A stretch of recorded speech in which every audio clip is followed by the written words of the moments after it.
ऐसी इच्छा नहीं होनी चाहिए।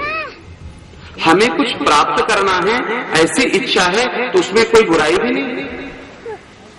हमें कुछ मिल, ध्यान किया हमारा कन्हैया आया और आज कन्हैया के दर्शन करते करते भीष्म पितामह जी ने अपने इस शरीर का परित्याग कर दिया।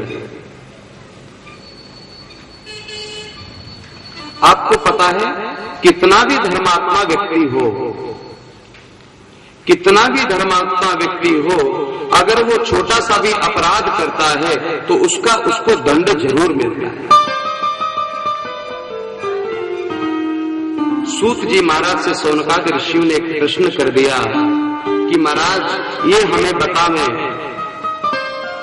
कि इतने काल तक सरसैया में पड़े रहे, सूर्य जब तक उत्तरायण ना हो जावे तब तक सरसैया में पड़े रहे भीष्म पितामह जी, ऐसा दंड उनको क्यों मिला? क्योंकि उन्होंने तो परमात्मा के कई बार दर्शन किए थे और मैंने जहां तक जाना है पितामह भीष्म ऐसे व्यक्ति थे जिन्होंने कभी किसी को कष्ट नहीं दिया। सूत जी महाराज कहते हैं पता है जो जितना श्रेष्ठ है ना उसकी जिम्मेदारियां भी उतनी ही बढ़ जाती है, उसकी जवाबदेही भी उतनी बढ़ जाती है। जो छोटा सा बच्चा है ना वो कोई अपराध करता है, कोई गलती करता है तो उसको डांट करके छोड़ दिया जाता है, लेकिन वही कोई बड़ा वही अपराध करता है, वही चोरी करता है तो उसको जेल में डाल दिया जाता है। यानी जो जानकार है, जानते हुए जो अपराध करता है व्यक्ति, उसको दंड मिलना सुनिश्चित है। एक बार भीष्म जी महाराज एक जंगल में जा रहे थे, एक विशाल सर्प अधमरा हुआ मार्ग में पड़ा हुआ था। उन्होंने अपने धनुष की नोक से उठा करके सेमल के वृक्ष में डाल दिया और उस सेमल के वृक्ष में इतने कांटे थे, उसका शरीर, उस सर्प का शरीर उन कांटों में विध करके उन कांटों में पड़ा पड़ा धीरे धीरे एक एक रक्त की बूंद उसकी समाप्त हो गई और उस सर्प का प्राणांत हो गया। सूत जी महाराज कहते हैं किसी को अगर कष्ट आप देंगे तो वो कष्ट आपके जीवन में घूम के आएगा जरूर। किस परिवेश में आता है, किस परिस्थिति में आता है ये नहीं कह सकते, लेकिन आना सुनिश्चित है।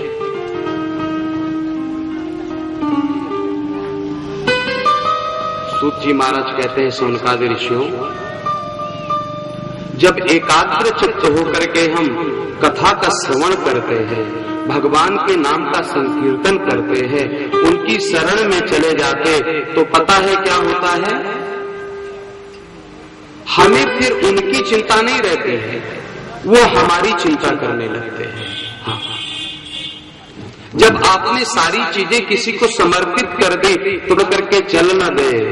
अरे विचार ये करो कि कथा सत्संग नहीं सुनेगा, कहीं चोर ना हो जाए, कहीं डाकू ना हो जाए, कहीं अपराधी ना हो जाए। चिंतन ये करना चाहिए, साधु संत बनना हंसी खेल है क्या?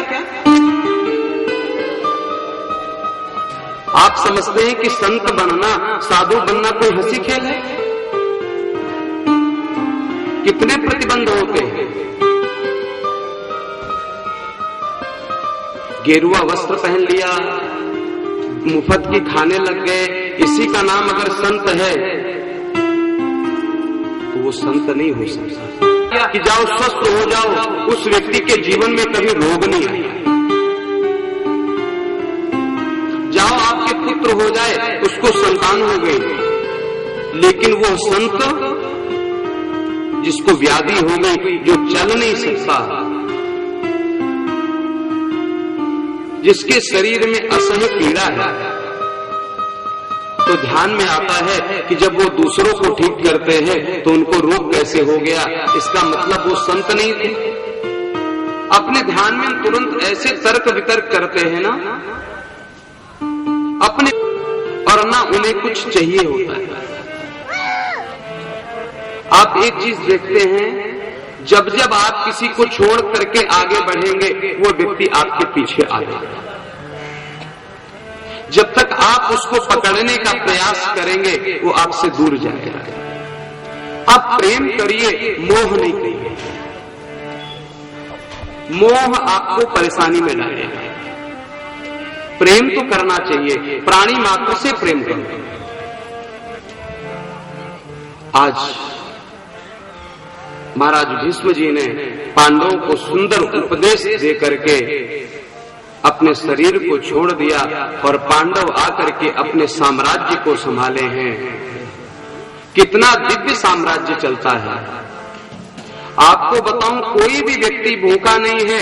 पांचों पांडव अपना स्वरूप बदल करके आश्रमों में जाते हैं, सेवा करते हैं। रात्रि को निकलते हैं कि जरा देखें हमारी कोई प्रजा दुखी तो नहीं है। अपने घर में लोग चर्चाएं कैसी कर रहे हैं।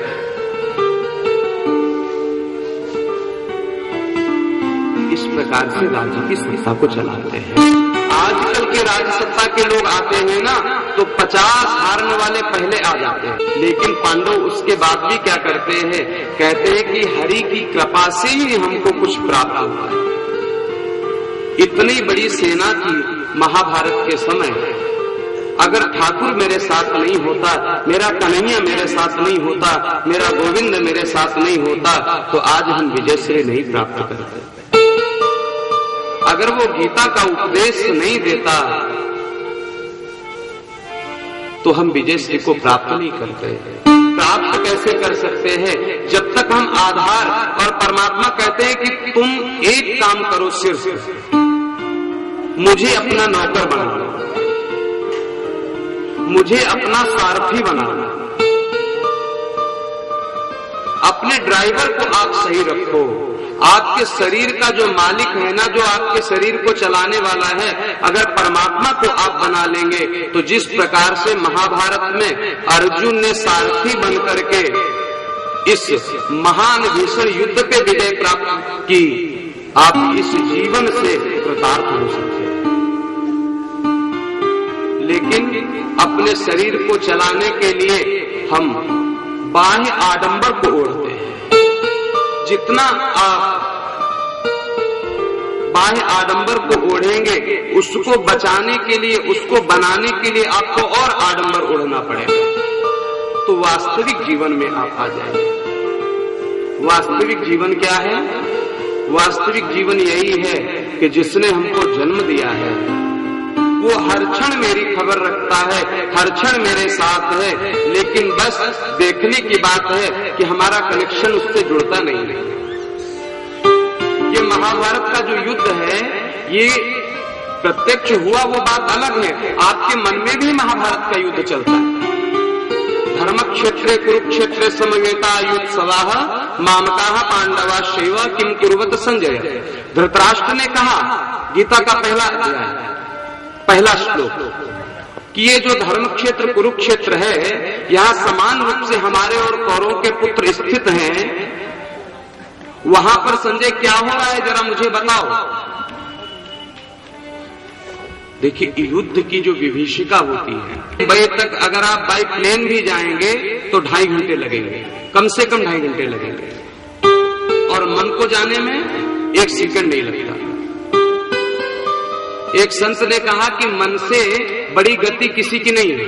एक बार आप होके आइए तो यहां से आपने चिंतन किया और मन वही पहुंच गया। यहाँ पे ये है, यहाँ पे ऐसा है, तुरंत दृष्टि में आ जाता है। मन को संभाल लिया तो सारी चीजें शुद्ध हो जाती है। और मन स्थिर कब होगा? जब आप भगवान के पास आए।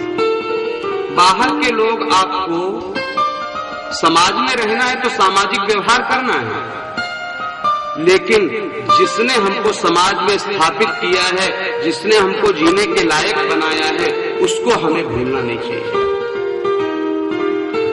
उसका चिंतन हमें करते रहना चाहिए। भज गोविंद गो